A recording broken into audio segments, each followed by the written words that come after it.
আজ তো ঈদ, তাই না? কিন্তু ঈদ বলতে আসলে কি বোঝায়? একজোড়া নতুন জামা, নাকি আতরের গ্রানে মেখে থাকা এক ছিলতে আনন্দ? আমাদের শহরগুলো যখন আলোকসজ্জায় ঝলমল করে ওঠে, ঠিক তখনই গাজার কোনো এক ধ্বংসস্তূপের নিচে ধুলাবালি মাখা একজোড়া অবুঝ চোখ আকাশ পানে চেয়ে থাকে। সে আকাশ থেকে এখন আর ঈদের বাঁকা চাতু দিতে হয় না, সেখান থেকে নেমে আসে আগুনের লেলিহান শিখা।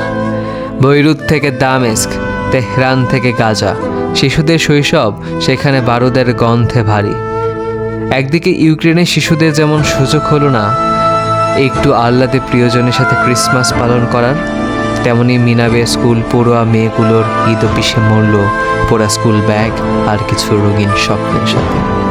যে স্বপ্নের ইচ্ছে করে না তাদের ঈদকে সিয়া সুন্নি নামক বিভাজনের মাধ্যমে জন্মদিনের কেকের মতো টুকরো টুকরো করতে, যে স্বপ্ন বোঝে না ওয়েপন অফ মাস ডিস্ট্রাকশন বা নিউক্লিয়ার এনরিচমেন্টের মতো ভারী ভারী শব্দগুলোর মর্মার্থ। আমাদের ঈদ যেখানে শ্যামায়ের মিষ্টতায় ভরে ওঠে, ওদের ঈদ সেখানে রক্ত আর কান্নার নোনতার সাথে ফিকে হয়ে যায়।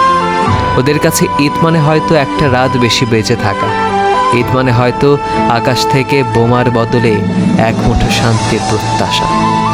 পৃথিবীর মানচিত্র আঁকা বড় বড় টেবিলগুলোতে যারা ক্ষমতার দম্ভে অন্ধ হয়ে বসে আছেন, আপনাদের উৎসব কি একটু থমকে চায় না? বিশ্ববিবেক যখন শীতনিদ্রায় মগ্ন, তখন একটি শিশু তার নিথর মায়ের আঁচল ধরে টেনে জিজ্ঞেস করে, মা, কাল তো ঈদ, তুমি জাগছ না কেন? সভ্যতা, প্রগতি, মানবাধিকার, হাসি পায় এসব গাল ভরা কথা শুনলে।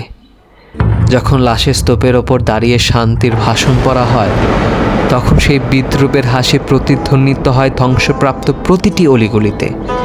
ক্ষমতাধরদের অন্ধ চশমায় কি কেবল তেলের খনি আর ভূ রাজনীতি ধরা পড়ে? মাটির ওপর পড়ে থাকা ওই নিথর প্রাণগুলোর কোনো দাম কি আপনাদের কাছে নেই? আসলে ঈদ সবার হয় না।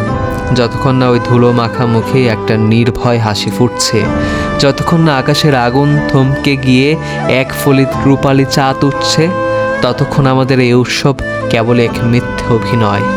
বিবেকের কাছে আমরা অপরাধী, আমরা সবাই বড় অপরাধী।